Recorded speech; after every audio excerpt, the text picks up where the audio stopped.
Mis propios hijos me golpearon, me amarraron como a un animal y me pegaron hasta el cansancio. Los mismos por los que crucé a Estados Unidos para darles un futuro mejor, por los que casi me muero de sed en el desierto, por los que trabajé 20 años bajo el sol allá en Estados Unidos. Me ataron a un poste y me dieron con un látigo, entre risas y burlas solo porque regresé, porque ya no servía para mandarles dinero. Me gritaron que ya no era parte de su vida, que todo lo que tenía ahora les pertenecía a ellos. Y como si no fuera suficiente, me subieron a una camioneta y me dejaron tirado en un asilo abandonado como si fuera basura.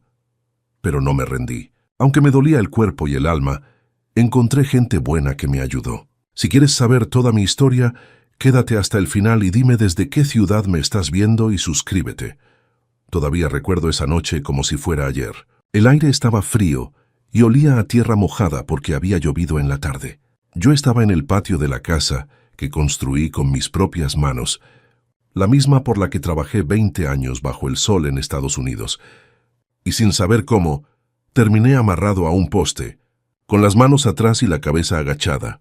Frente a mí estaban mis hijos, mis 3 hijos, esos por los que di la vida, los mismos que un día me llamaron papá con orgullo y ahora me miraban con desprecio, como si fuera un extraño, como si fuera su enemigo. Uno de ellos, el mayor, sostenía un látigo de cuero que antes usaba para amarrar bestias, y me lo lanzó en la espalda sin decir nada, solo con una mirada llena de rabia que nunca había visto en su rostro. Sentí el ardor del primer golpe, un dolor que se metió hasta los huesos, y mientras me doblaba, escuché las risas de mis propios primos, los que también estaban ahí, como si aquello fuera una broma. ¿Para qué volviste, viejo? Aquí ya no te necesitamos. Tu tiempo se acabó, me gritó el del medio, ese al que más ayudé cuando se enfermó de niño, ese al que mandé dinero hasta para operarlo. Me volvió a doler no el golpe, sino sus palabras. Quise hablar, explicar, decir que solo quería volver a verlos, compartir un plato de comida, abrazarlos después de tantos años, pero el que estaba grabando con su celular se acercó más y me empujó la cabeza hacia abajo. Tú no hablas, tú escuchas. Para eso sirves. Mandabas dinero, no órdenes. Aquí ya todo es nuestro, dijo riéndose. Me daban golpes uno tras otro con el látigo, con las manos, con insultos. Entre cada golpe, recordaba lo que había vivido por ellos. Me veía cruzando el desierto, con los labios partidos, con la garganta seca, pidiéndole a Dios una gota de agua. Recordaba aquella vez que una víbora me mordió en el tobillo, y pensé que no iba a salir vivo, pero me amarré la pierna con un trapo y seguí caminando porque sabía que si moría, mis hijos se quedarían sin nada. Aguanté todo eso, la soledad, el frío, el hambre, las humillaciones por no tener papeles, los trabajos pesados en construcción, los dolores de espalda, las manos rajadas, solo por darles una vida mejor. Cada dólar que ganaba lo mandaba con amor, sin fallar un solo mes. Y ahora esos mismos hijos me estaban tratando como si fuera un animal. Uno de los primos, borracho, gritó, «Dale más fuerte, que aprenda a no volver». Todos se rieron. Yo ya no tenía fuerzas, pero tampoco quería suplicar. Cerré los ojos y me quedé callado, tragándome la rabia y la tristeza. Sentí otro golpe y otro más. Me caí de rodillas y escuché cómo el látigo silbaba en el aire antes de pegar en mi espalda. No sé cuánto tiempo pasó, pero de repente se detuvieron. Uno de ellos dijo, «Ya estuvo, llévenlo que aquí estorba». Me soltaron, pero antes de que pudiera levantarme, me dieron una patada en el pecho. Caí al suelo y vi cómo uno de ellos guardaba el celular con la grabación, mientras otro me escupía cerca de la cara. «Ya no tienes casa, ya no tienes nada. Todo es nuestro. Lo que mandaste fue para nosotros. Tú solo servías para trabajar, no para vivir aquí». Intenté incorporarme, pero 2 de ellos me levantaron de los brazos y me subieron a una camioneta vieja. El camino fue largo, no dijeron una sola palabra. Yo solo miraba por la ventana, reconociendo calles que alguna vez soñé recorrer con orgullo. La camioneta se detuvo frente a un edificio viejo, sucio, con paredes descascaradas. Me bajaron a la fuerza, tocaron una puerta metálica y un hombre salió sin preguntar nada. «Ahí te lo dejamos, es lo que pagamos», dijo mi hijo mayor. Yo intenté preguntar qué hacían, pero el hombre me empujó hacia adentro. La puerta se cerró con un golpe seco, y lo último que escuché fue el motor de la camioneta alejándose. El lugar olía a humedad, había ancianos tirados en camillas viejas. Una señora con bata sucia me miró con indiferencia y me dijo, «Otro más. Todos llegan así, traicionados por su familia». Me senté en una esquina y bajé la cabeza. Sentí que algo dentro de mí se rompía. Nunca pensé que mis hijos me odiaran tanto. No entendía por qué. Todo lo que tenía se los di a ellos, que ahora estaba ahí, solo, herido, abandonado en un lugar que parecía un castigo. Pero aunque el dolor era grande, algo dentro de mí me decía que esto no podía quedarse así. Me llamo Juan Manuel Pérez González y tengo 60 años. Soy de un rancho humilde de México, donde la vida siempre fue dura. Mis padres trabajaron toda la vida en el campo y desde niño aprendí a cargar bultos, a sembrar maíz, a vivir con lo poco que había. No tuve estudios, apenas la primaria, pero desde joven me hice fuerte con el trabajo. Cuando conocí a María, sentí que por fin la vida me estaba regalando algo bueno. Nos casamos y tuvimos 2 hijos primero, luego llegó el tercero en camino. Yo quería darles un techo digno, que no crecieran como yo, con hambre y sin zapatos. Pero en México todo estaba difícil. Los jornales apenas alcanzaban para frijol y tortillas. Fue en ese tiempo que tomé la decisión más dura de mi vida, cruzar la frontera. No lo hice por gusto, lo hice por necesidad, por amor a mis hijos. Recuerdo bien esa madrugada. Salí con un grupo de hombres desconocidos. El desierto era un monstruo que no perdona. Caminamos 2 días completos, sin agua suficiente, con el sol quemando la piel. Yo pensé que iba a morir ahí, cuando mis labios ya no podían ni abrirse de los resecos. Caí al suelo. Sentí que me estaba apagando, y fue un muchacho el que me echó unas gotas de agua de su cantimplora en la boca. Esa noche, cuando logré levantarme, me prometí a mí mismo que si salía vivo, iba a trabajar como un burro, para que mis hijos nunca pasaran por eso. La segunda vez que estuve a punto de morir fue por la mordida de una víbora. Estaba escondido entre unos arbustos cuando sentí el dolor en el tobillo. El veneno me quemaba por dentro, pero no podía quedarme tirado. Arranqué un trapo de mi camisa, me até la pierna y seguí caminando arrastrando el pie, con la cabeza dándome vueltas. Pensé en mis hijos, en María, en el tercero que estaba por nacer, y ese pensamiento fue lo único que me empujó a seguir. Cuando llegué al otro lado, unos trabajadores me recogieron y me ayudaron a curarme. Dios me dio una segunda oportunidad, y yo la aproveché. Empecé a trabajar en la construcción, en casas, en edificios, en calles. No había día que descansara. El sol me partía la espalda. Las manos se me abrían de tantas horas con la pala y el cemento. Los patrones apenas pagaban lo justo, pero yo nunca faltaba. Vivía en un cuarto pequeño, con colchón viejo y apenas una estufa eléctrica.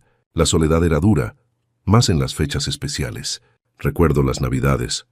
Escuchaba a mis compañeros hablar con sus familias por teléfono, y yo también llamaba, pero colgaba con lágrimas en los ojos porque no podía abrazar a mis hijos. Cada mes mandaba dinero. Nunca fallé. Si no comía un día, no importaba, pero el dinero tenía que llegar. Les mandé para ropa, para escuela, para médicos, para que María no pasara penurias. Con el tiempo, logré mandar suficiente para que compraran un terreno y levantaran la casa. Esa casa que tanto soñé, que me dio fuerzas cuando estaba a punto de rendirme. Yo me la imaginaba llena de risas, de mis nietos corriendo, de mis hijos abrazándome al volver. Cada día que trabajaba bajo el sol me decía, «Vale la pena, un día regresaré y ellos me lo van a agradecer». Pasaron 20 años. Mi cabello se llenó de canas, mis manos se hicieron duras como piedras, mi cuerpo se dobló de tanto cargar, pero yo me sentía orgulloso. Había cumplido mi promesa, les di una vida más que digna. Yo pensaba que cuando regresara me recibirían con los brazos abiertos, con un plato caliente de comida y con abrazos que me curaran todo el cansancio. Pero la realidad fue otra. Desde el primer momento noté la frialdad en sus rostros. Nadie sonrió, nadie me abrazó con cariño. María apenas me miró, como si yo fuera un extraño que acababa de llegar a su casa. Los hijos me hablaron cortante. Me dijeron que ya no hacía falta que estuviera ahí. Esa primera semana me dolió más que todos los años de sacrificio. No entendía qué estaba pasando. Yo esperaba agradecimiento, aunque fuera un poquito, pero lo único que recibí fueron reclamos y miradas de desprecio. Sentí que me arrancaban el alma, porque todo lo que había hecho, cada dólar sudado y sufrido, era por ellos. Y en vez de darme un lugar en su mesa, me trataban como si fuera un estorbo. Desde el primer día que llegué a la casa, se sintió un aire raro, como si yo sobrara. Nadie me decía nada directamente, pero las miradas hablaban. María ya no me preparaba mi café como antes. Mis hijos apenas me contestaban el saludo y hasta los nietos me veían con curiosidad, como si yo fuera un desconocido. Yo trataba de acercarme, de contarles cómo me fue allá, de decirles que estaba feliz de estar en casa, pero no me ponían atención. Cada vez que intentaba hablar, alguno de mis hijos me cortaba diciendo que tenían prisa o que estaban ocupados. El primer golpe al corazón me lo dieron cuando fui a mi cuarto y vi que mis cosas estaban en cajas, como si fuera un invitado que ya se tenía que ir. Les pregunté por qué habían guardado mis cosas, y el mayor me dijo sin mirarme a los ojos, «Porque aquí ya no hay espacio, papá». Todo cambió. Yo no entendía si esa casa la había pagado yo peso por peso. Les dije que solo quería quedarme con ellos, disfrutar de mi familia. Pero me respondieron que ya tenían su vida hecha, que yo debía buscar un lugar para mí. A los pocos días me di cuenta de que todo lo que compré con tanto sacrificio, ellos ya lo tenían a su nombre. Fui a buscar los papeles, las escrituras, las facturas, pero no estaban. Pregunté por ellas y el hijo del medio me dijo en tono burlón que esos documentos ya no importaban, que yo había hecho mi parte y que ahora era su turno de disfrutar. Me dolió el alma oír eso, porque no los crié para que me trataran así. Les di todo lo que tuve, no les negué nada, y ahora me hablaban como si fuera un estorbo. Un día me acerqué a María para pedirle que hablara con ellos, que les hiciera entender que esa casa era nuestro hogar y que solo quería compartir tiempo con ellos, pero ella me evitaba. Bajaba la mirada y me decía que no quería problemas, que las cosas estaban bien así. Me partió el alma. Sentí como si me hubieran dejado solo en medio del desierto otra vez. Pero ahora no era el sol ni el hambre lo que dolía. Era ver a mi propia familia tratándome como si ya no valiera nada. Una tarde me senté en el patio, viendo cómo el sol se escondía. Recordaba cada ladrillo que levanté con mis manos, cada noche que soñé con volver. Y mientras pensaba en eso, mi hijo menor salió y me dijo, «Papá, no te acomodes tanto, porque pronto vamos a hacer arreglos aquí. Vamos a vender unas partes». Me quedé callado tratando de entender y él agregó, «Ya decidimos que no puedes estar aquí, no nos conviene. Tú ya hiciste tu vida, ahora déjanos hacer la nuestra». No tuve fuerzas para responder. Sentí que me estaban arrancando lo más valioso que tenía, no por el dinero ni por las cosas, sino porque me estaban quitando mi lugar de padre. Me fui a mi cuarto, pero ya no era mío. En la noche escuché cómo se reían en la sala. Hablaban de fiestas, de viajes, de planes, y ninguno me incluyó. Yo solo me quedé sentado, mirando mis manos gastadas, recordando todo lo que pasé para que ellos tuvieran lo que hoy disfrutan. Al día siguiente quise desayunar con ellos. Preparé café y puse pan en la mesa, esperando que se sentaran conmigo, pero nadie lo hizo. María me dijo, «No hagas tanto tiradero, Juan, aquí cada quien come cuando puede». Me quedé solo en la mesa. De repente uno de mis hijos entró, vio el café y el pan y con desprecio tiró la taza al piso. «No queremos tus costumbres de viejo. Aquí ya no se vive así». Se fue sin voltear. Me agaché a recoger los pedazos. Sentí un nudo en la garganta. Ahí entendí que algo dentro de ellos había cambiado. Ya no eran los niños que me despedían llorando cuando cruzaba la frontera. Ahora eran hombres fríos, duros, como si el dinero que recibieron todos esos años hubiera borrado el amor que un día me tuvieron. Y por más que trataba de entender, no encontraba explicación. Solo me quedaba el silencio, mirando la casa que construí y sintiendo que ya no me pertenecía, como si yo fuera un invitado sin permiso, un fantasma dentro de mi propio hogar. Los días empezaron a volverse pesados. Yo me levantaba temprano, barría el patio, intentaba ayudar con algo, pero siempre me decían que no tocara nada. Ya no me invitaban a comer en la mesa, y cuando lo hacía por mi cuenta, notaba las caras de molestia. Sentía que me querían fuera, pero no entendía por qué tanto desprecio. Un mediodía, mientras servía un plato de frijoles, mi hijo mayor me miró con fastidio y dijo, No te pedimos que hicieras comida. No queremos tus cosas. Ya no vivas como antes. Luego tomó el plato, lo tiró al piso y se fue riéndose con los otros. Me quedé viendo el suelo, el plato roto y los frijoles regados, y sentí una punzada en el pecho. Ya no era tristeza, era algo más, algo que dolía más profundo. Esa misma noche escuché que hablaban en la sala. No sabían que yo estaba en el pasillo y escuché cada palabra. Decían que yo no debía quedarme, que estorbaba, que era mejor que me fuera antes de que les complicara los planes. Hablaban de vender la casa, de repartirse el dinero, de cómo usarían los terrenos. Uno de ellos dijo, ya es nuestro, él solo los pagó, pero ahora es de nosotros. Sentí que me estaban despojando vivo, como si me arrancaran los años de sacrificio uno por uno.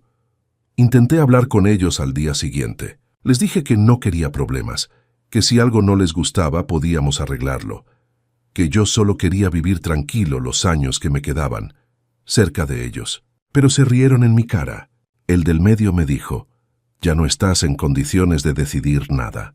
Tú solo mandabas dinero, pero las decisiones las tomamos nosotros. Aquí el que estorba eres tú. María estaba presente, pero no dijo nada. Solo bajó la cabeza. Yo la miré buscando apoyo, pero no lo encontré.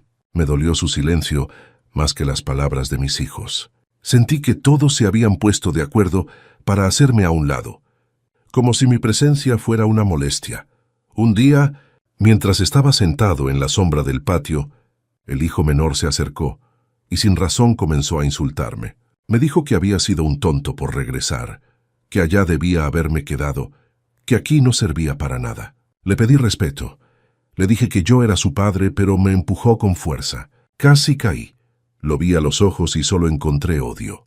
Deja de hacerte el mártir, viejo. Aquí ya no tienes voz. Vete antes de que te corramos. Esa noche me encerré en el cuarto. Apenas podía dormir. Me dolía el cuerpo del trabajo acumulado de tantos años, pero más me dolía el alma. Pensaba en todo lo que vivía allá, en los días que pasé solo, en las veces que enfermé y no tuve a nadie, en las llamadas donde escuchaba a mis hijos felices gracias al dinero que mandaba. Todo eso lo hice por amor, no por obligación. Y ahora ese amor se había convertido en desprecio. Los siguientes días fueron peores. Dejaron de hablarme por completo. Si entraba a la cocina, salían. Si me sentaba en la sala, apagaban la televisión y se iban al patio. Un día, cuando fui a sacar una cubeta de agua, el hijo mayor me arrebató el balde y me gritó, «Esto ya no es tuyo, ¿no entiendes? Aquí todo nos pertenece. Tú no tienes nada». Me quedé helado. Esas palabras me partieron. Sentí que ya no quedaba nada mío, ni siquiera mi lugar como padre. Esa misma tarde vi cómo entraban personas desconocidas a medir el terreno. Les pregunté quiénes eran y uno respondió que estaban viendo opciones de venta. Me acerqué a mis hijos y les pedí que me explicaran, pero el del medio me gritó, «Ya basta. Nosotros decidimos qué se hace aquí. Tú ya no pintas nada». Esa noche supe que algo malo iba a pasar. Sentí en el ambiente una tensión rara, como si estuvieran planeando algo. Ya no dormí, solo miraba por la ventana con el corazón hecho pedazos. Pensaba en qué momento se rompió todo, en cuándo el amor se convirtió en rencor. No encontraba respuesta. Solo sabía que algo estaba por venir y que por primera vez en mi vida tenía miedo de mi propia sangre. Pasaron unos días en silencio, pero se sentía algo raro en el ambiente, como si estuvieran tramando algo. Nadie me dirigía la palabra, y cuando lo hacían era solo para dar órdenes o para recordarme que ya no pintaba nada. Una tarde, el hijo mayor me dijo con una sonrisa fingida que el fin de semana iban a hacer una fiesta familiar, que querían celebrar mi regreso y que invitarían a los primos. Por dentro sentí un poco de esperanza. Pensé que tal vez recapacitaron, que querían arreglar las cosas, que ese odio se había calmado. Les pregunté si necesitaban ayuda, y me dijeron que no, que solo me presentara limpio y tranquilo, que sería un festejo especial. Llegó el día. La casa estaba adornada con luces y bocinas. Había mesas con botellas y comida, y música sonando. Llegaron los primos, algunos conocidos de la colonia, todos riendo, tomando y saludándose entre ellos. Pero a mí nadie me habló. Me senté en una silla, observando con una mezcla de nervios y esperanza. Pensaba que tal vez en algún momento se acercarían a pedirme perdón, que dirían unas palabras bonitas por mi sacrificio, pero no pasó eso. De repente el hijo del medio se levantó con una copa en la mano y gritó: «Hoy celebramos que ya todo es nuestro, que el viejo terminó su trabajo». Todos rieron. Yo me quedé quieto, sin entender. El mayor se me acercó, me tomó del brazo con fuerza y me dijo: «Ven, vamos a hacerte una broma». No alcancé a responder. Me llevaron al patio entre risas y de pronto sentí cómo me empujaban hacia un poste. Antes de que pudiera reaccionar, me amarraron las manos con una cuerda gruesa. Intenté preguntar qué hacían, pero uno de los primos me tapó la boca con una cinta y los demás empezaron a reír más fuerte. El hijo mayor tomó un látigo de cuero y lo levantó en el aire. Escuché el silbido antes de sentir el primer golpe en la espalda. El dolor fue tan fuerte que grité, pero la música lo cubría todo. Me dieron otro y otro. Algunos gritaban: «Dale más fuerte que aprenda», y los demás grababan con sus celulares. Cada golpe me quemaba la piel y me partía el alma. No podía creer lo que estaba viviendo. Eran mis hijos, mi propia sangre, los que yo crié, los que alimenté, los que vestí con mis manos. Entre risas, uno de los primos dijo: «Para eso sirven los viejos que se van, para mandar dinero. Aquí no hacen falta». Los insultos llovían, las risas eran como cuchillos. Me llamaron inútil, estorbo, mantenido, como si nunca hubiera hecho nada por ellos. Intenté hablar, pero no me dejaban. El hijo menor se acercó, me escupió en la cara y me gritó: «¿Por qué regresaste? Allá debiste quedarte. Aquí ya no te queremos». Después de varios minutos que se sintieron eternos, me soltaron. Caí de rodillas, sin fuerzas. Mis hijos me miraban sin un poco de compasión. El mayor dijo: «Ya estuvo. Llévenlo donde debe estar. Aquí no hay lugar para él». Me levantaron entre dos y me llevaron a una camioneta. Subieron rápido y arrancaron sin decir una sola palabra. Yo miraba por la ventana, reconociendo las calles sin entender qué estaba pasando. Me dolía la espalda, la cara, el alma entera. No podía creer que esa fuera mi familia. Después de un rato, la camioneta se detuvo frente a un edificio viejo, con paredes descarapeladas y un portón oxidado. Bajaron, tocaron la puerta y salió un hombre con bata sucia. Mi hijo mayor le dijo: «Aquí te lo dejamos, ya está pagado». El hombre asintió, me tomó del brazo y me jaló hacia adentro. Yo grité que qué hacían, que por qué me dejaban ahí, pero nadie respondió. Solo escuché la puerta cerrarse con un golpe. El lugar olía mal. Había ancianos tirados en sillas viejas, algunos sin hablar, otros llorando. Una mujer con cara cansada me dijo: «Aquí llegan muchos como tú. Todos los traen sus familias cuando ya no los quieren». Me senté en una esquina, temblando. Las lágrimas me corrían sin poder detenerlas. No entendía cómo había pasado todo, cómo los hijos por los que viví me habían dejado tirado como si fuera basura. Sentí que la vida se me iba entre las manos, pero dentro de mí, entre todo el dolor, empezó a nacer algo más. Una voz que decía que esto no podía quedar así, que no merecía ese final. Los primeros días en ese lugar fueron un infierno. Nadie me conocía y nadie me trataba con cariño. Me dieron una cama vieja con colchón húmedo y una cobija rota. La comida era poca y fría, y los encargados apenas hablaban, solo daban órdenes. En la noche se escuchaban los lamentos de otros viejitos, algunos llorando, otros gritando por dolores o por recuerdos que los perseguían. Me di cuenta de que muchos de los que estaban ahí habían sido abandonados igual que yo. Uno me contó que su hijo lo dejó cuando se casó, otro dijo que sus nietos lo sacaron de su casa. Escuchar sus historias me rompía el alma, pero también me hizo sentir que no estaba solo, que no era el único traicionado. Yo pasaba los días sentado mirando por una ventana rota. No sabía qué iba a hacer ni cómo salir de ahí. Me dolía todo el cuerpo, pero más el alma. A veces cerraba los ojos y veía la cara de mis hijos riéndose mientras me golpeaban. No podía entender qué hice mal. Yo solo trabajé, solo quise darles lo mejor. Me preguntaba si Dios me había abandonado, si de verdad merecía ese castigo. Una tarde, una enfermera llamada Rosa se me acercó. Era una mujer de unos 50 años, con rostro amable, distinta a los demás. Me preguntó por qué estaba ahí, y al contarle mi historia, se le llenaron los ojos de lágrimas. Me dijo: «Don Juan, no se rinda. Usted no está loco. Lo que le hicieron es una injusticia». Fue la primera persona en escucharme sin juzgarme. Me llevó un café caliente y me dijo que iba a ayudarme. Pasaron unos días y Rosa me presentó a una amiga suya llamada Patricia, que había ido a visitar a un pariente al asilo. Le contó mi caso y ella me escuchó con atención. Cuando terminé me dijo: «Mi esposo es abogado. Esto no puede quedar así. Hay leyes, hay justicia. Usted tiene derechos».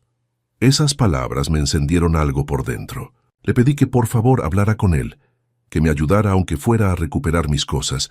Esa noche no dormí. Por primera vez en mucho tiempo, sentí una chispa de esperanza. Recordé que antes de regresar a México, había instalado una cámara de seguridad en la sala de la casa. La puse porque allá en Estados Unidos aprendí que uno nunca sabe cuándo puede necesitar pruebas. También recordé que guardé copias de todas las escrituras y facturas en una carpeta que dejé con un viejo amigo, don Esteban, que vive a unas cuadras de mi casa. Me prometió que las cuidaría hasta que yo regresara. A la mañana siguiente le conté todo a Rosa. Ella consiguió prestarme su celular unos minutos. Con las manos temblorosas, marqué el número de Patricia, que me lo había dejado en un papelito escondido debajo del colchón. Le expliqué lo de la cámara y los documentos. Me dijo que su esposo, Miguel Salas, quería hablar conmigo.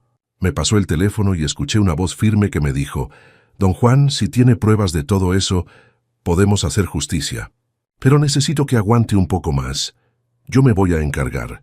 Esas palabras me dieron fuerza. Colgué el teléfono con lágrimas en los ojos, pero ahora eran de alivio. Sentí que no todo estaba perdido, que Dios había mandado a esas personas en el momento justo. Esa tarde escribí en un papel todo lo que recordaba: los golpes, los insultos, las fechas, los nombres, los detalles de la fiesta, los testigos. Cada línea era como sacar un clavo del corazón. Rosa me prometió que seguiría ayudándome. Me llevaba comida extra, me daba palabras de ánimo y me decía: «Usted va a salir de aquí, don Juan, y los que le hicieron daño van a pagar». Poco a poco mi mente empezó a aclararse.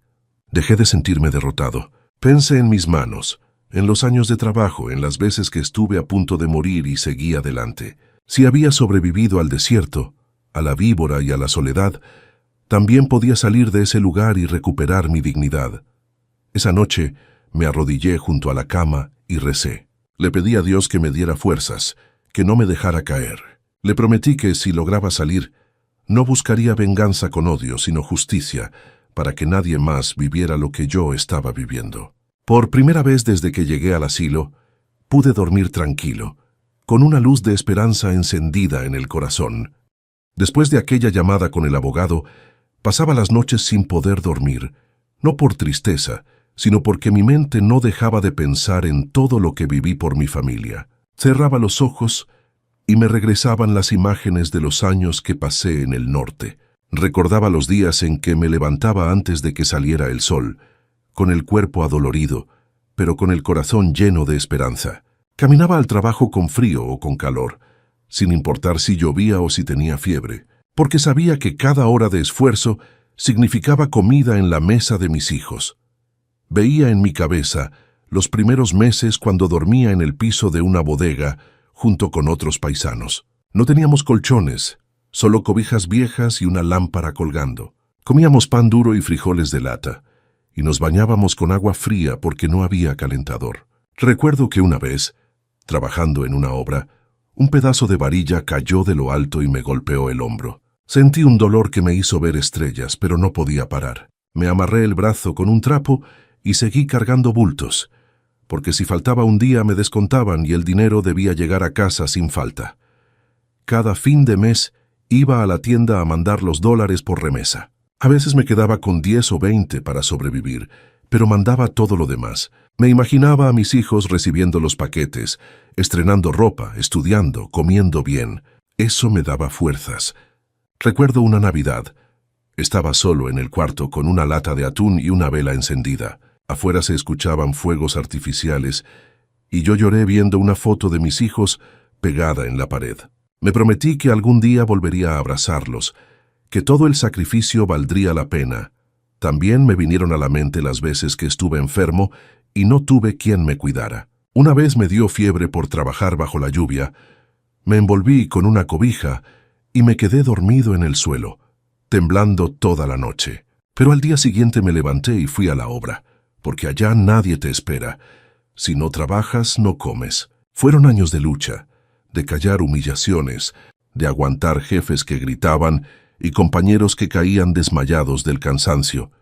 Recordé cuando mandé dinero para comprar la primera camioneta de la familia y cómo me sentí orgulloso cuando María me dijo que los niños iban a una escuela buena.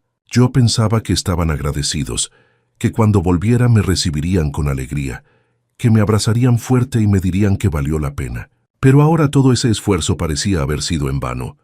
Mientras más recordaba, más coraje me daba. No porque quisiera hacerles daño, sino porque entendía que lo que me estaban haciendo era una injusticia. Yo no merecía acabar en un asilo abandonado, tratado como un estorbo. No después de haber dado la vida entera por ellos. Cada recuerdo era como un empujón que me levantaba el ánimo. Pensé en todas las veces que estuve a punto de morir y no me rendí. Si sobreviví al desierto, a la sed, a la mordida de la víbora, también podía sobrevivir a esto. Rosa me veía más animado. Me dijo que el abogado ya estaba moviendo las cosas, que necesitaba que yo recordara todos los detalles. Así que me senté con ella y le conté paso a paso cómo fue la fiesta, los golpes, los insultos, los testigos. Le hablé de los papeles que tenía don Esteban, de las escrituras, de la cámara. Ella escribía todo con cuidado y me decía que no me preocupara, que había personas buenas que iban a ayudarme. Esa noche, mientras los demás dormían, me quedé mirando el techo roto del cuarto. Sentí un nudo en la garganta, pero ya no era de tristeza, era de fuerza. Entendí que Dios me había dado una nueva oportunidad. Me trajo hasta ahí no para rendirme, sino para que abriera los ojos y luchara por mi dignidad. No podía dejar que mis hijos se salieran con la suya. No podía permitir que me borraran de mi propia vida. Me prometí que no me quedaría callado, que recuperaría lo que me pertenece, y que demostraría que un padre que ama no merece ser pisoteado. Cerré los ojos y respiré profundo. Por primera vez desde que regresé a México, sentí que algo dentro de mí estaba despertando, algo más fuerte que el dolor, el deseo de justicia. Los días en el asilo eran todos iguales. Amanecía con el ruido de las puertas viejas, el olor a humedad y los quejidos de los ancianos que no podían levantarse solos. Algunos pedían ayuda, y nadie los escuchaba. Los encargados entraban solo a repartir los platos fríos de comida y luego desaparecían. Nadie hablaba con cariño. Todo era gritos, órdenes y desprecio. Yo pasaba las horas sentado en una banca, mirando por una ventana que apenas dejaba entrar la luz. Pensaba en mi casa, en mis hijos, en cómo era posible que me hubieran dejado ahí como si no valiera nada. Al principio, intenté convencer a los encargados de que me dejaran salir, que mi familia se había equivocado, pero uno de ellos me dijo con voz seca: «Aquí nadie se va hasta que paguen por sacarlo. Ya lo pagaron para quedarse». Me quedé callado. Sentí un vacío en el estómago, como si de verdad me hubieran vendido. No tenía dinero, ni teléfono, ni forma de comunicarme. Me di cuenta de que estaba completamente solo. A veces me acercaba a los otros viejitos. Algunos no hablaban. Otros me contaban historias parecidas a la mía. Había uno que decía que su hija lo metió ahí cuando se casó, otro que su sobrino lo engañó para quitarle su terreno. Escucharlos me daba tristeza, pero también coraje. No podía creer que tantas familias hicieran lo mismo, que tanta gente fuera capaz de olvidar a quien les dio la vida. Me juré que no terminaría mis días ahí, que de alguna forma iba a salir. Rosa seguía visitándome cuando podía. Me llevaba pan, fruta y me hablaba con cariño. Me decía que el abogado ya estaba revisando las pruebas, que pronto habría noticias. Su voz era lo único que me daba fuerzas. Una tarde me dijo que no hablara con nadie sobre el caso, que algunos encargados se vendían por dinero. Me recomendó que aparentara estar tranquilo, pero que siguiera anotando todo lo que recordara. Así lo hice. Cada noche escribía en un pedazo de papel que me consiguió los nombres de los que me golpearon, la hora en que me dejaron ahí, los testigos que podrían haber visto la camioneta. Con el tiempo me gané la confianza de algunos ancianos. Había un señor llamado Don Manuel, que trabajó en el asilo años atrás. Él me contó que todavía conocía a un viejo guardia que había visto cuando me trajeron. Me dijo que esa persona anotó las placas de la camioneta porque le pareció sospechoso que llegaran de noche y dejaran a un hombre golpeado. Esa noticia me dio esperanza. Le pedí que hablara con Rosa para que ella se lo contara al abogado, pero no todo era fácil. Una noche, uno de los encargados me empujó porque no me levanté rápido de la cama. Caí al suelo y me golpeé el hombro. Quise defenderme, pero sabía que si lo hacía me castigarían. Apretando los dientes me levanté solo y aguanté. Me dije que ya no valía la pena pelear por tonterías, que mi lucha era otra, más grande.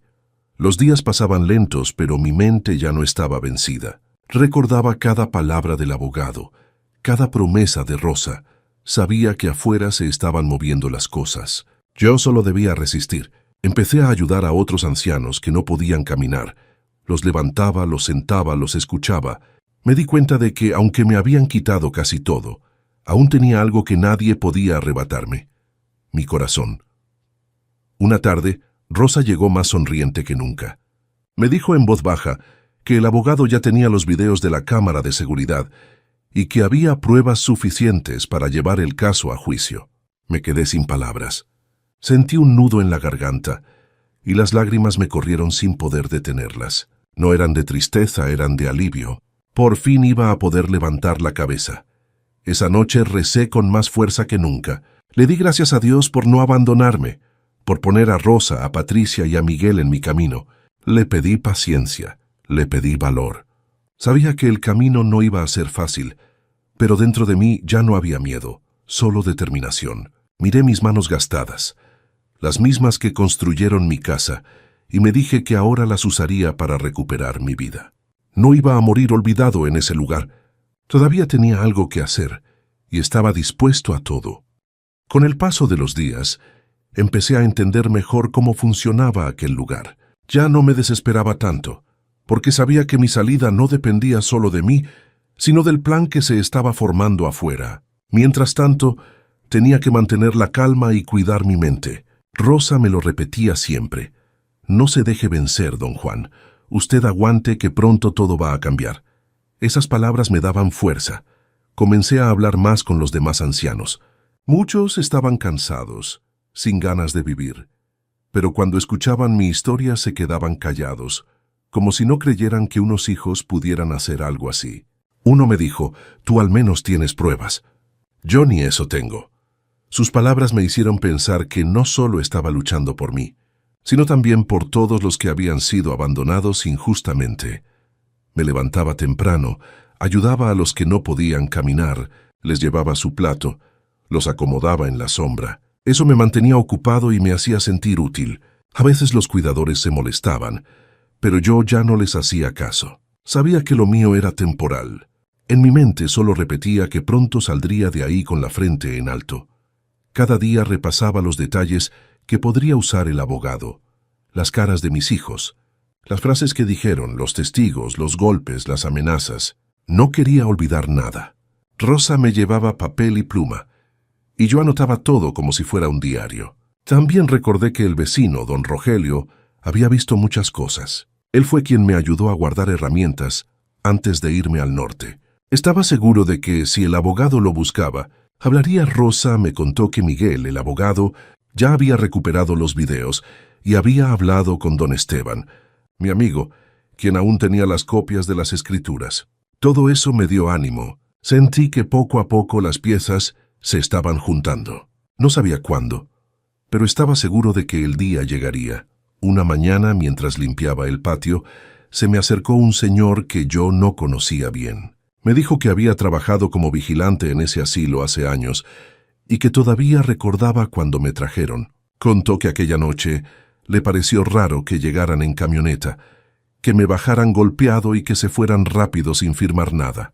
Me confesó que había anotado las placas por precaución, porque sintió que algo estaba mal. Le pedí su nombre completo y se lo di a Rosa para que se lo pasara al abogado. Aquello era oro. Teníamos un testigo directo de cómo me dejaron abandonado. Mientras más escuchaba esas historias, más claro tenía que no podía rendirme. Vi demasiados viejitos que murieron ahí, solos, sin que nadie los buscara. Pensé que si yo lograba salir y ganar, tal vez se abrirían los ojos de muchos. Tal vez otros podrían encontrar justicia. Eso me dio un propósito más grande que el miedo. Por las noches ya no lloraba. Ahora rezaba con firmeza, pidiéndole a Dios que me diera sabiduría. Le decía: Señor, tú sabes que no hice mal. Solo trabajé y amé a mi familia. No permitas que la maldad triunfe. Me dormía tranquilo, con la esperanza viva. A veces me imaginaba el momento en que volvería a pisar mi casa, no para presumir, sino para recuperar lo que era mío, para demostrarles a mis hijos que no se puede traicionar a quien te dio todo. Pensaba en mirarlos a los ojos sin odio, solo con la verdad, que aunque sabía que el perdón algún día llegaría, también sabía que primero debía haber justicia. Rosa seguía siendo mi ángel. Me decía que el abogado estaba preparando la demanda, que ya tenían suficientes pruebas y que el siguiente paso sería presentarlas ante un juez. Me pidió paciencia, que no hiciera nada hasta que todo estuviera listo. Yo asentía y le agradecía con el alma. Los días seguían siendo duros, pero ya no los sentía como castigo. Ahora eran como un tiempo de preparación, un silencio necesario antes del golpe de verdad. Mientras los demás esperaban resignados, yo me levantaba con fe. Ya no era el hombre vencido que llegó arrastrado. Ahora era alguien que sabía que la verdad siempre sale, aunque tarde. Cada día que pasaba, la rabia se transformaba en fuerza, y aunque seguía preso entre esas paredes frías, mi espíritu ya estaba afuera, caminando hacia mi justicia. Una mañana Rosa llegó más temprano de lo habitual. Traía una expresión distinta, como si cargara una buena noticia. Me dijo que el abogado Miguel ya tenía todo listo para dar el siguiente paso. Había logrado recuperar los videos de la cámara que yo instalé en mi casa y estaban completos, con audio y fecha. En ellos se veía claramente cómo mis hijos y mis primos planeaban la golpiza y cómo se burlaban de mí después. Cuando escuché eso, sentí un escalofrío. Me dolió saber que esas imágenes existían, pero al mismo tiempo me dio fuerza, porque era la prueba que necesitábamos. Miguel también había hablado con don Esteban, mi viejo amigo, y confirmó que las escrituras, los recibos de envío y los comprobantes de las compras seguían guardados con él. Todo estaba a mi nombre, y eso demostraba que lo que decían mis hijos era mentira. Además, don Rogelio, el vecino, aceptó declarar y contar todo lo que vio los días después de mi regreso, cuando ellos me trataban con desprecio y hablaban de echarme. Y para cerrar con broche de oro, el exvigilante del asilo se ofreció a testificar que me dejaron ahí golpeado, en la madrugada, y que él apuntó las placas de la camioneta. Cuando Rosa me dio todos esos detalles, sentí que el corazón me latía más fuerte. Le pregunté qué iba a pasar ahora, y me explicó que Miguel ya estaba preparando una denuncia formal por abuso, lesiones, despojo y abandono. También pediría una orden para recuperar mis pertenencias y asegurar la casa hasta que el juez decidiera. Me temblaban las manos de emoción. No podía creer que después de tanto dolor, por fin algo empezaba a moverse a mi favor.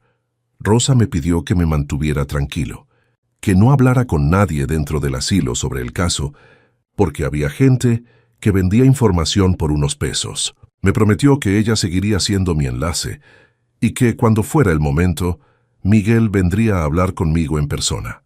Le di las gracias una y otra vez. No encontraba las palabras para expresar lo que sentía.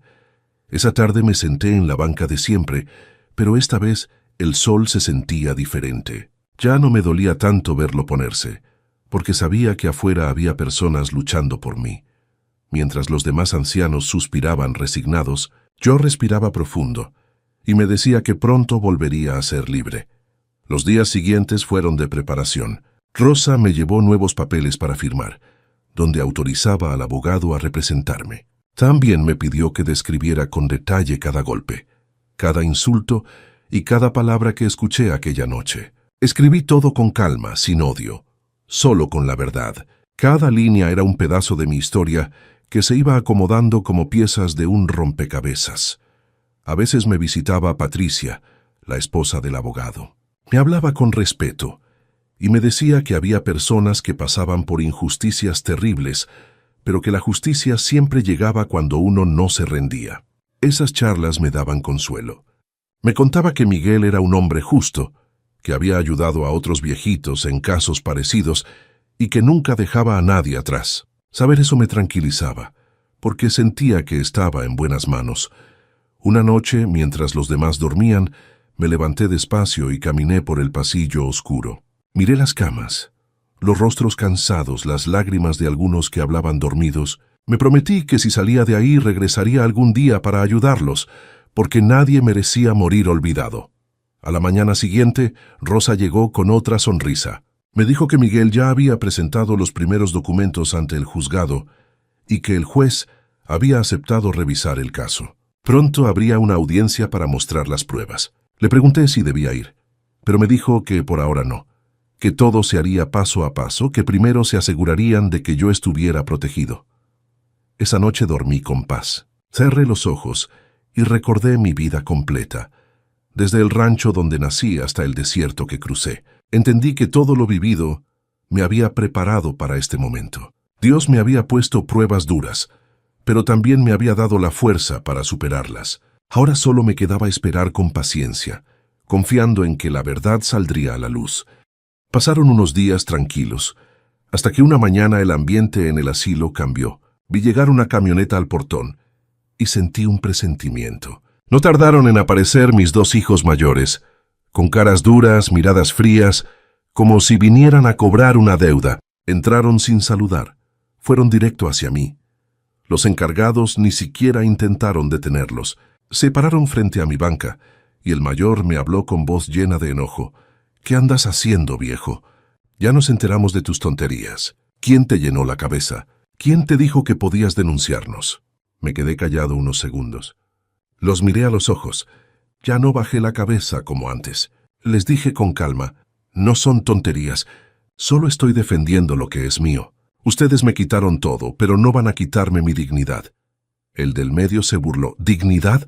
Si tú solo servías para mandar dinero. Eso ya se acabó. Firma un papel para retirarte del caso o te va a ir peor». Sentí cómo la sangre me hervía, pero respiré profundo. No iba a rebajarme a su nivel. Le respondí firme, «No voy a firmar nada. Lo que hicieron fue una injusticia, y van a tener que responder». El hijo mayor dio un paso al frente y me empujó en el pecho. «No te hagas el valiente. Sabemos que no tienes a nadie, que estás aquí abandonado. Si sigues con esto, te vamos a dejar tirado en un cerro donde ni los perros te encuentren». Antes eso me habría quebrado, pero ahora no. Lo miré fijo y le dije, «Ya no me asustan. Dios está conmigo y ya no estoy solo». En ese momento apareció Rosa. Al ver la escena corrió hacia nosotros y sacó su celular. Empezó a grabar todo sin que ellos se dieran cuenta. Les gritó que se largaran, que si no llamaría a la policía. Ellos se voltearon furiosos, pero al ver que estaban siendo grabados se contuvieron. El del medio escupió al suelo y dijo, «Te lo advertimos, esto no va a quedar así». Y salieron apurados echando pestes por el pasillo. Me quedé temblando, no de miedo, sino de rabia contenida. Rosa me ayudó a sentarme y me dijo en voz baja, «Tranquilo, don Juan, ya tenemos otra prueba». Todo quedó grabado. Le agradecí con la voz entrecortada. Me ardía el pecho, pero por primera vez sentí que estaba de pie frente a ellos, sin miedo, sin vergüenza. Esa tarde, Miguel vino al asilo para verme. Rosa le entregó el video y él lo revisó en su celular. Asintió con satisfacción. «Esto es oro, don Juan. Es una amenaza directa, más pruebas de su comportamiento. Vamos a presentarlo en el juzgado». Me miró a los ojos y me dijo, «Usted está haciendo lo correcto. No se deje intimidar. Ellos saben que la verdad los está alcanzando». Le conté cómo me habían hablado, los insultos, las amenazas. Miguel tomó nota de todo y me explicó que en los próximos días habría una orden de protección para que no pudieran acercarse a mí. Me pidió paciencia, que cada paso debía hacerse legalmente. Le dije que confiaba en él, que solo quería justicia, no venganza. Cuando se fue, me quedé pensando en la cara de mis hijos. No eran los mismos muchachos que me despedían cuando cruzaba la frontera. Eran hombres duros, cegados por la ambición. No sé en qué momento se perdió el amor que les di. Pero ya no tenía caso buscar explicaciones. Lo único que importaba era que ahora tenían que responder por sus actos. Esa noche dormí poco, pero no por miedo. Mi cabeza no dejaba de repasar lo que pasó. Sentí orgullo por no haberme doblado, por haberles hablado con firmeza. Pensé en todo lo que soporté durante años y entendí que el dolor me había vuelto fuerte. Ya no era el hombre que llegó golpeado y derrotado. Era alguien que había encontrado su voz otra vez. Al amanecer, me arrodillé junto a la cama y recé. Le di gracias a Dios por haberme dado valor para enfrentar a mis hijos sin miedo. Le pedí protección para Rosa y para el abogado, que estaban arriesgando su tiempo por mí. Cerré los ojos y supe que ya no había vuelta atrás. El camino estaba marcado, y yo iba a seguirlo hasta el final. Después de aquel enfrentamiento, los días se pusieron tensos. Rosa me contó que el abogado Miguel había recibido noticias. Mis hijos habían contratado a un licenciado para intentar detener el proceso. Querían hacerme pasar por loco, diciendo que estaba confundido, que todo lo que contaba eran inventos de un anciano enfermo. Cuando me lo dijo, me dio coraje. No bastó con golpearme y quitarme lo mío. Ahora querían manchar mi nombre para librarse de la justicia. Pero Miguel estaba preparado. Me pidió que siguiera escribiendo todo con detalle y que no me preocupara, porque había pruebas claras, videos, documentos y testigos que hablaban por mí. A los pocos días, llegó un funcionario del DIF al asilo para revisar mi situación. Era una visita sorpresa que había pedido Miguel para comprobar mis condiciones y demostrar que estaba en pleno uso de razón. Me hizo preguntas. Me pidió que relatara mi historia y que identificara fechas, nombres y lugares. Respondí con calma, sin titubear. El funcionario anotó todo, tomó fotos del lugar y me prometió que haría un informe. Sentí que, poco a poco, la verdad empezaba a moverse por los caminos correctos. Pero mis hijos no se quedaron quietos.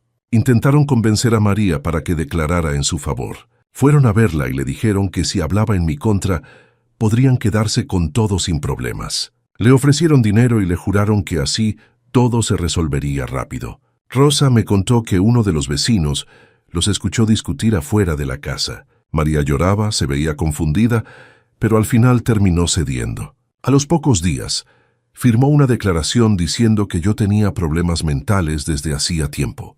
Cuando Miguel me lo contó, sentí un golpe en el pecho. No podía creer que la mujer con la que compartí mi vida, la madre de mis hijos, se prestara para una mentira así.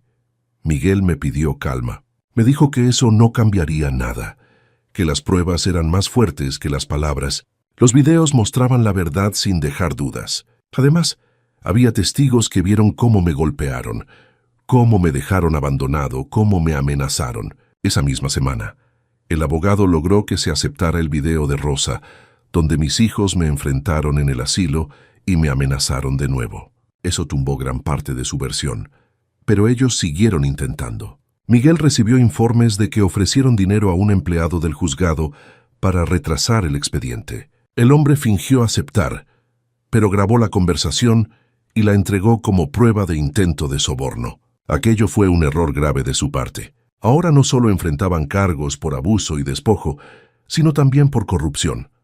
La noticia se empezó a regar entre la gente del barrio. Algunos vecinos que antes guardaban silencio comenzaron a hablar. Contaban cómo me veían llegar con las manos llenas de regalos cuando regresé, y cómo mis hijos me trataban con desprecio. Otros dijeron que escucharon los gritos la noche de la fiesta.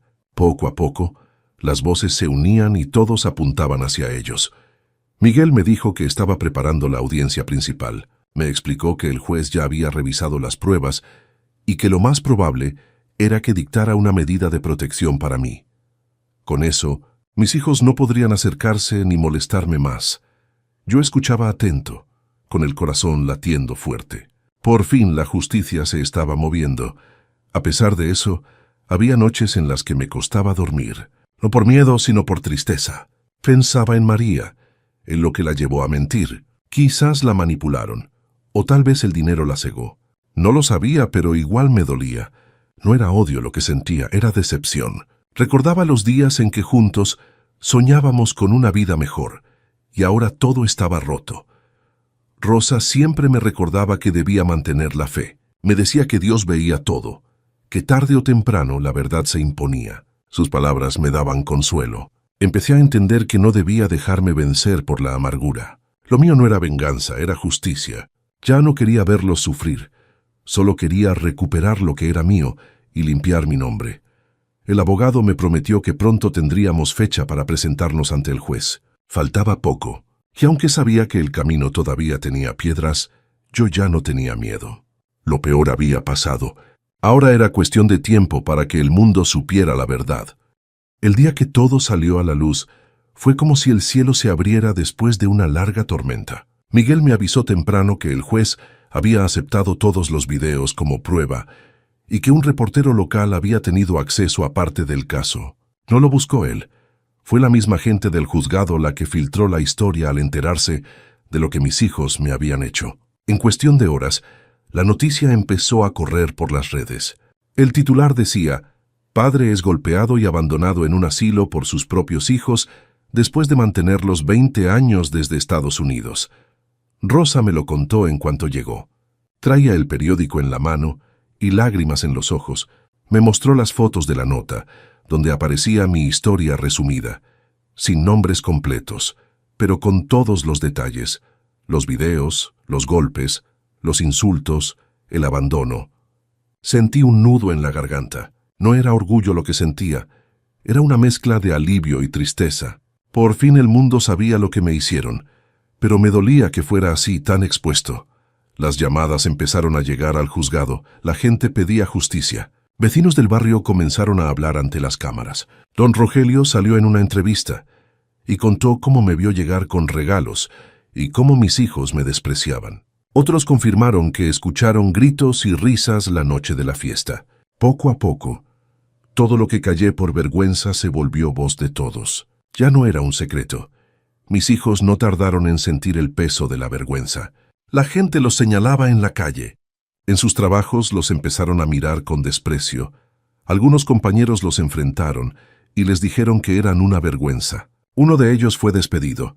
El otro dejó de ir por miedo a los comentarios. Los primos que participaron también fueron reconocidos en las grabaciones. Algunos vecinos les gritaban en la calle: «¡Monstruos! Abandonaron a su padre». María, al ver todo lo que se decía, no pudo soportar la presión. Me mandó un mensaje con Rosa, pidiéndome perdón. Decía que no soportaba la culpa, que se dejó influenciar por nuestros hijos y que nunca imaginó que las cosas llegarían tan lejos. No supe qué responder. Dentro de mí todavía había dolor, pero también una parte que entendía que quizás ella solo tuvo miedo. Aún así, no podía olvidar que me dio la espalda cuando más la necesitaba. Miguel me contó que los abogados de mis hijos habían intentado frenar la difusión de los videos, pero ya era tarde. Las imágenes se habían compartido cientos de veces en redes sociales. Se veía claro cómo me amarraban y me golpeaban. No había forma de negar nada. Los comentarios de la gente eran duros pero justos. Todos pedían castigo. En el barrio la gente empezó a visitarme al asilo. Llevaban comida, palabras de aliento. Algunos me decían que mi historia les abrió los ojos, que ellos también habían sido maltratados por sus hijos, pero nunca se habían atrevido a hablar. Muchos lloraban conmigo. Entendí que mi lucha ya no era solo mía, era de todos los que alguna vez fueron olvidados. Rosa estaba feliz. Me dijo que el juez había ordenado una audiencia pública para revisar todo. Mis hijos tendrían que presentarse y escuchar las pruebas frente a todos. Esa noticia corrió como pólvora. Los medios confirmaron que estarían presentes y que el caso se transmitiría en vivo. Yo no buscaba fama, solo quería justicia, pero entendía que mientras más gente supiera, menos podrían esconderse. Los días previos fueron intensos. Rosa me acompañaba. El abogado me preparaba para declarar. Me pidió que hablara con calma, que no dejara que la rabia me guiara, que contara todo como lo viví con la verdad en la boca. Le prometí que así sería. La noche anterior a la audiencia me costó dormir, no por miedo, sino por la emoción de saber que por fin se acercaba el momento. Miré al techo y recordé todo lo que pasé. El desierto, los años de trabajo, los golpes, el abandono. Todo me había traído hasta ahí, y aunque el dolor seguía presente, dentro de mí ya no había tristeza, había fuerza. Sabía que Dios estaba conmigo y que la verdad ya estaba haciendo su camino. El día de la audiencia amaneció nublado, como si el cielo supiera que algo importante estaba por pasar. Rosa llegó temprano al asilo para acompañarme. Me ayudó a ponerme una camisa limpia y me peinó con cuidado. Me dijo que no tuviera miedo, que hablara con el corazón. Miguel pasó por mí más tarde y juntos fuimos al juzgado. Mientras íbamos en el carro, sentía un nudo en el estómago. No era miedo, era una mezcla de nervios y esperanza. Cuando llegamos, el lugar estaba lleno. Había periodistas, vecinos y personas que ni conocía, pero que decían que habían venido a apoyarme. Me temblaban las manos, pero Miguel me puso una palmada en el hombro y me dijo: «Hoy es el día, don Juan. Hoy se hace justicia». Al entrar a la sala, los vi. Mis hijos estaban sentados al frente, vestidos con ropa formal, pero sus caras mostraban preocupación. No me miraron, bajaron la cabeza.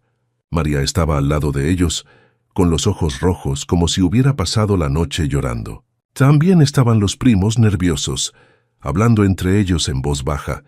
El juez comenzó la audiencia y pidió silencio. Miguel fue el primero en hablar. Expuso mi historia con calma, mostrando los años que trabajé en Estados Unidos, los envíos de dinero, las pruebas de propiedad a mi nombre y luego las grabaciones. Cuando el juez ordenó proyectar los videos, la sala quedó en silencio. En la pantalla se veía todo: mis hijos riendo, los insultos, los golpes, el látigo cayendo sobre mi espalda, las burlas y luego la camioneta que me dejaba en el asilo. Cada imagen era como una herida abierta, pero también una prueba de que yo había dicho la verdad. Escuché murmullos entre la gente. Algunos se tapaban la boca, otros movían la cabeza con tristeza. Los reporteros tomaban notas y grababan. El juez observaba sin decir palabra. Cuando el video terminó, Miguel mostró los documentos originales y los testigos confirmaron todo. Don Esteban habló sobre las escrituras. Don Rogelio contó cómo me vio llegar y cómo mis hijos me despreciaban, y el ex vigilante del asilo relató cómo me dejaron abandonado aquella noche. Todo encajaba. Cuando llegó mi turno, me levanté despacio. Caminé hasta el estrado con el corazón acelerado. Miré al juez y luego a mis hijos. Mi voz tembló al principio, pero pronto se volvió firme. Le conté todo, desde el día que crucé el desierto hasta el momento en que me amarraron.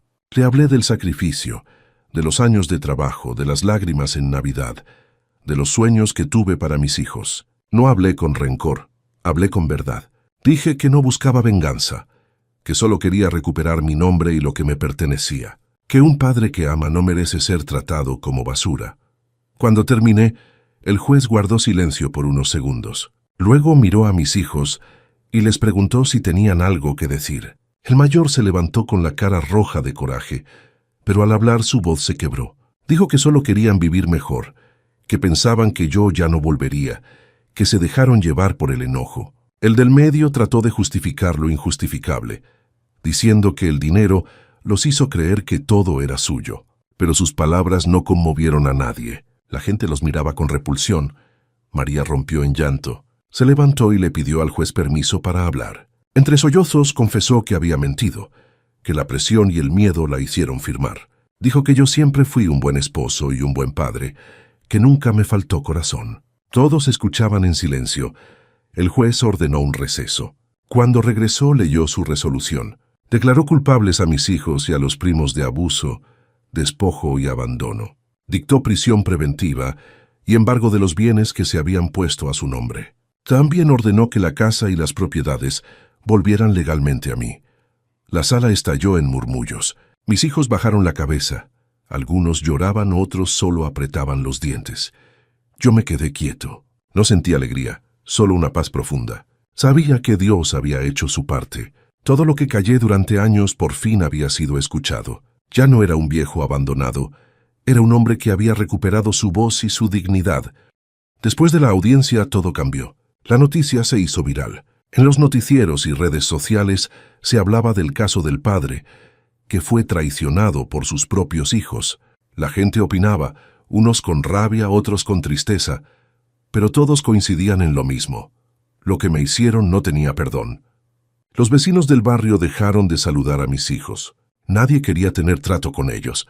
Algunos amigos que siempre los acompañaban les cerraron las puertas. Ya no eran vistos como trabajadores ni respetados, ahora eran señalados como abusadores. Los días siguientes fueron duros para ellos. Uno de mis hijos fue detenido en su trabajo por orden judicial. El otro, al enterarse, Intentó huir, pero lo encontraron en casa de un primo que también estaba involucrado. La policía los esposó frente a todos, y los reporteros grabaron el momento. Las imágenes se difundieron en las noticias, y el país entero vio cómo los hombres que un día me golpearon eran llevados ante la justicia. En el juzgado lloraban y suplicaban, pero ya era tarde. Las pruebas hablaban por sí solas. El juez dictó sentencia. Mis hijos y los primos que participaron recibieron años de prisión por abuso, lesiones y abandono. También fueron obligados a devolver todo lo que habían tomado a mi nombre. La casa, el terreno, el dinero del banco, todo volvió a mis manos. María, que confesó la verdad, quedó libre de cargos, pero con el peso del arrepentimiento.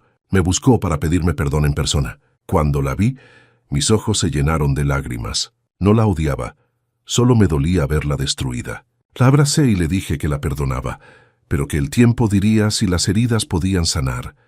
Miguel y Rosa estuvieron conmigo en todo momento. Cuando firmé los papeles que me devolvían mi casa, sentí que algo dentro de mí se liberaba. Ya no era el hombre golpeado y abandonado. Era alguien que había sobrevivido a lo peor y que había logrado justicia sin levantar un solo puño. La gente del barrio me visitaba para felicitarme. Algunos ancianos del asilo lloraban al verme salir. Muchos me decían que mi historia les había dado fuerza para hablar, para no dejarse maltratar más.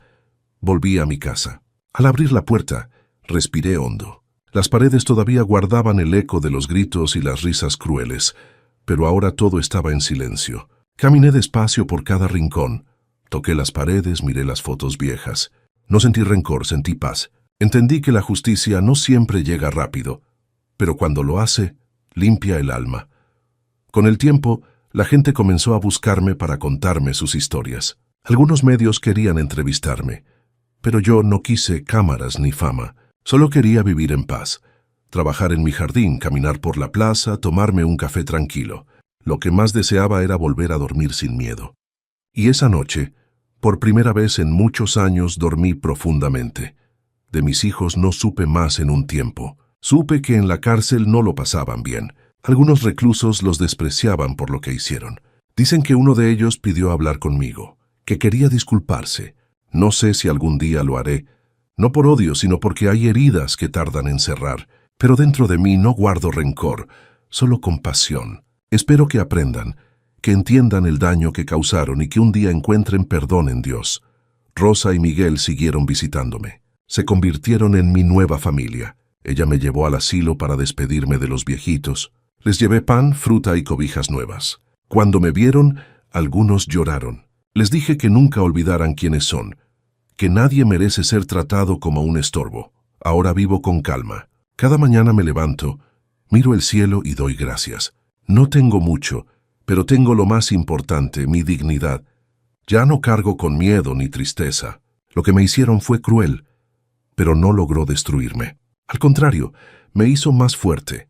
A veces me siento en el patio y cierro los ojos. Siento el viento en la cara y pienso en todo lo que pasé. Sonrío porque sé que Dios nunca me abandonó. Él vio mis lágrimas y esperó el momento justo para levantarme. Y aunque mi historia fue dura, terminó como debía. Con justicia, con verdad y con paz.